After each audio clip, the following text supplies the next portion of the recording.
పల్లవి అక్షయ్ పార్వతీలతో ఇలా అంటూ ఉంటుంది. ఆ అవని ఆరాధ్యని మన ఇంటి నుంచి దూరం చేయాలనుకుంటుంది అత్తయ్య. అందుకే ఆ అవని ఇలాంటి పనులు చేస్తుంది. ఆ రోజు ప్రణతిని దూరం చేసింది, ఇప్పుడు ఆరాధ్యని దూరం చేయాలని అనుకుంటుంది అని చెప్పి అంటుంది. అది వినగానే అక్షయ్ ఒక్కసారిగా షాక్ అయిపోతాడు. అవును బావగారు, ఎందుకంటే అవని మాట మీద అందరికీ కూడా నమ్మకం ఉంది. అవని అంటే అందరికీ ఇష్టమే. అవని ఏదైనా అంటే అది జరుగుతుంది. అది మామయ్య గారు అవని, కమల్ అవని, శ్రీకర్ బావగారు అవని, ఎవరైనా సరే అవని మాట వింటారు.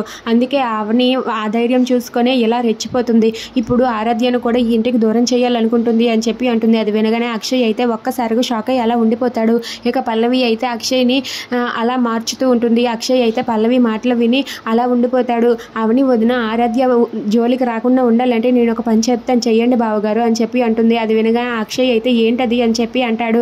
ఇక పల్లవి అయితే తన ప్లాన్ని చెప్తుంది. అది విని అక్కడ ఉన్న పార్వతి అయితే ఇలా అంటూ ఉంటుంది. అవునరా అక్షయ్, ఆరాధ్య మనకి దూరంగా కాకుండా ఉండాలి అంటే నువ్వు పల్లవి చెప్పినట్లుగా చెయ్యరా అని చెప్పి పార్వతి అనేసి అక్కడి నుండి అయితే వెళ్ళిపోతుంది. అది విని అక్కడ ఉన్న అక్షయ్ అయితే సరే అని చెప్పి పల్లవి చెప్పిన విధంగానే చేస్తూ ఉంటాడు. ఇదంతా చూసి అక్కడ ఉన్న పల్లవి అయితే చాలా సంతోషిస్తూ ఉంటుంది. చూసే అవని నిన్ను ఎలాగైనా సరే ఈ ఇంటికి దూరం చేస్తాను, ఈ ఇంటిని సర్వనాశనం చేస్తానని చెప్పి పల్లవి అయితే ప్లాన్ చేస్తుంది. If you like this video please like, share and subscribe friends. Thanks for watching.